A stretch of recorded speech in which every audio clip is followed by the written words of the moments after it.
About 10 years back, I joined as a doctor in psychiatry. Oh, the thrill of a new doctor is always palpable.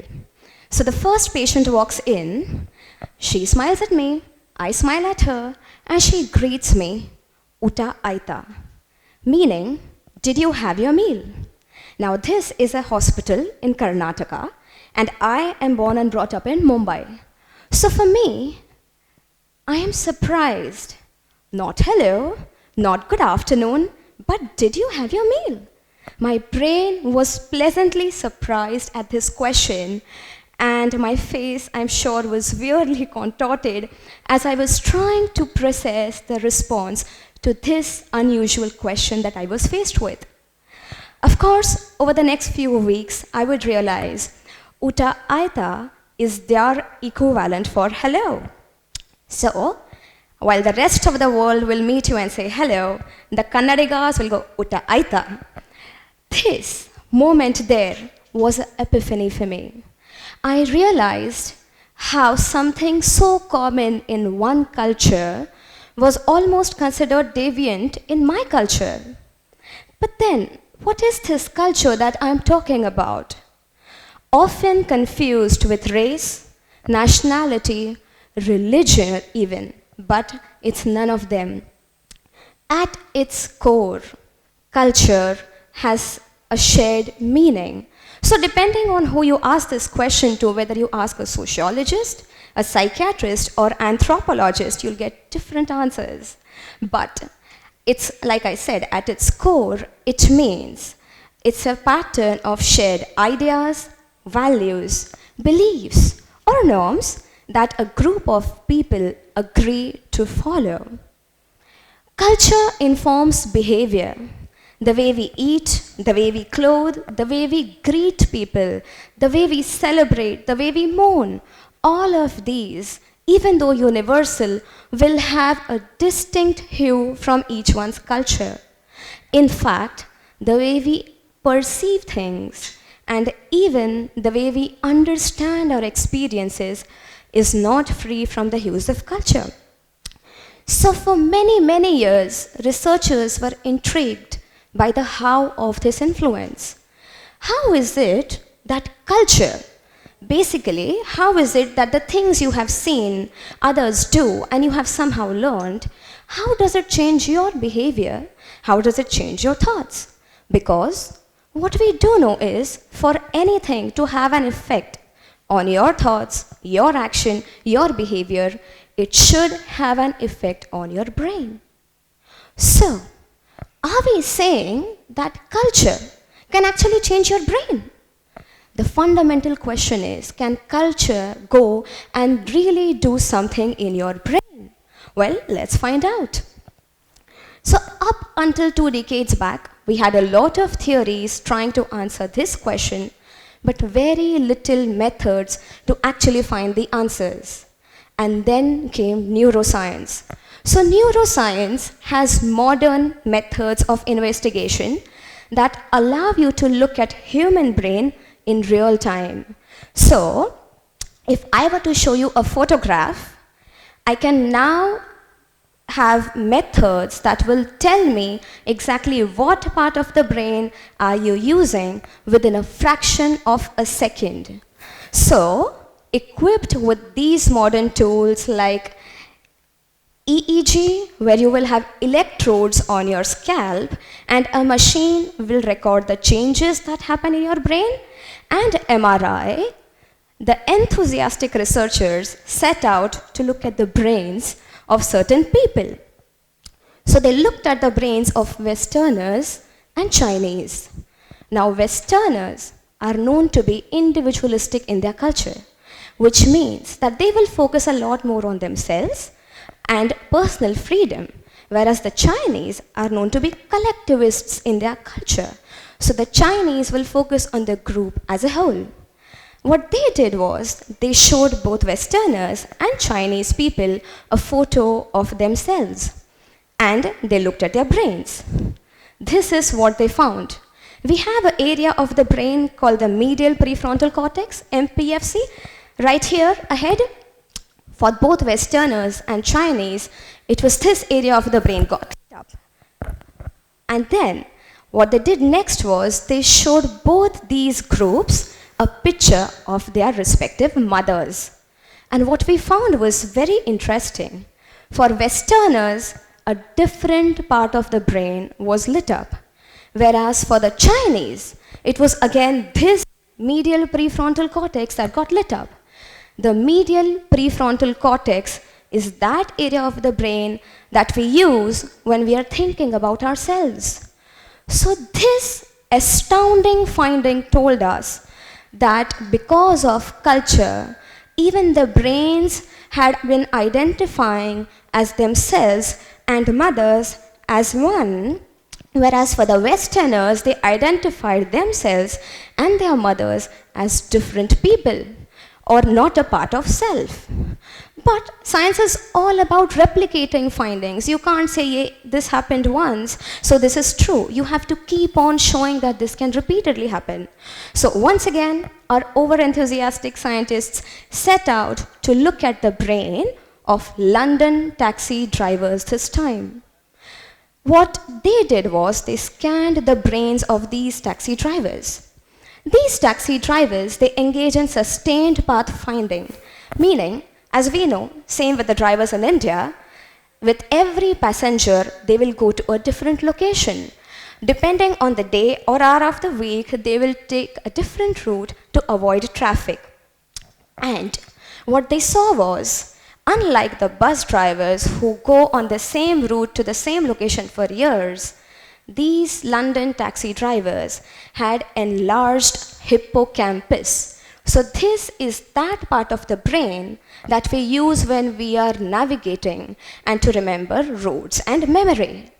So these two astounding examples tell us how culture had changed the way our brain used different parts and how culture had brought a physical change in our brain. Imagine doing something repeatedly and having a part of your brain enlarged within your lifetime. It could be 2 years, it could be 5 years, it could be 10 years, but you can physically change your brain. With these two findings, we come to know that culture can change your brain. But then is that it? Well, I was enough impressed, but I thought let's dig for more. Well, so of course the cabbies in Great Britain are having some great brain days and the Westerners are busy looking at the scans and me, a psychiatrist, was busy listening to stories. But aren't they the best things we have? So let me tell you another story now. This time it was me again, but 9 years back, I was the doctor that night in the psychiatry ward, which is a heritage building where Mahatma Gandhi ji was operated. I'm sorry, I know it's an unnecessary detail, but my brain only follows this path now. So, we had a young man approach our ward, and just like a scene out of a Hollywood or Bollywood or even a Tollywood movie, he had about 30 people following him like sidekicks. He comes, he gets seated in front of me, and he tells me, I've been feeling sad, distressed and worthless. I inquire further on why he has been feeling like this. And he shares some awkward glances at me and looks around at the other 30 people. And then a gentleman, a middle-aged man, comes towards me and softly tells me, Ma'am, he is upset because he could not have complete physical intercourse with his wife on the first night. And then I asked the others to allow the two of us to talk in person. But this young patient over there is comfortable talking in front of everyone about such a personal matter because he told me that he had already told all of them. Well, I know you must be curious about what happened to him next. Maybe that's for another TED Talk. But now let us imagine two possibilities here. One, where a person with such a problem is shamed, blamed by the community, is made to feel like an outcast, is also made to feel like a cheater and excluded from the community. And on the other side, we have this person, the patient who came to me, where his community did not shame him, did not blame him, they empathized with him, they supported him, they made him feel included, and in fact, they even encouraged him to seek help. Well, I'm sure you must have guessed what happened to the first one. It would have only added to his distress, and it would put him in poor mental shape. Whereas with the second one, with the support, with the empathy, he could focus on finding a solution to his problem and was saved from a lot of extra distress. This, my friends, here we are talking about how social factors affect our physical and mental health. Culture is known to be a social determinant of health.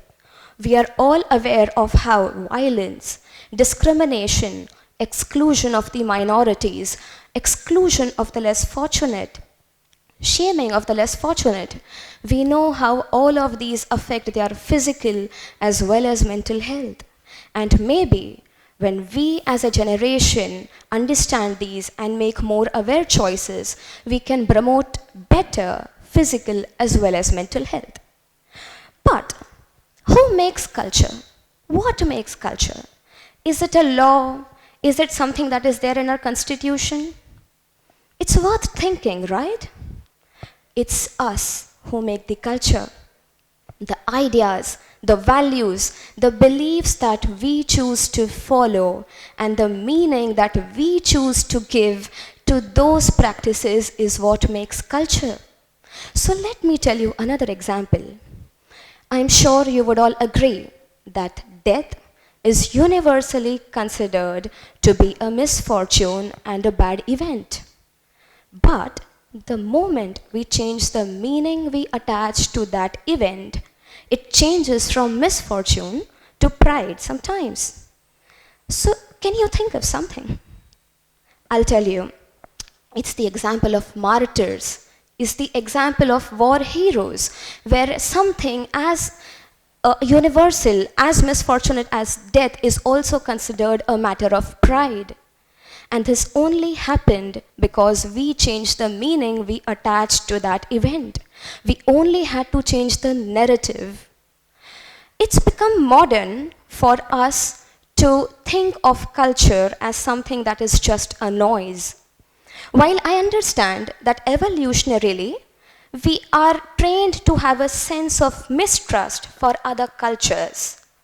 But a culturally intelligent person will ask himself the why of that culture. So, if you go to the Arab countries, you would see everyone dressed in white robes. Why would they do that? Is it just a tradition? Is it just fashion? No. It has survival value for them. It allows them to survive in such harsh heat conditions. So, we are all aware of certain communities where we see relatives getting married to each other.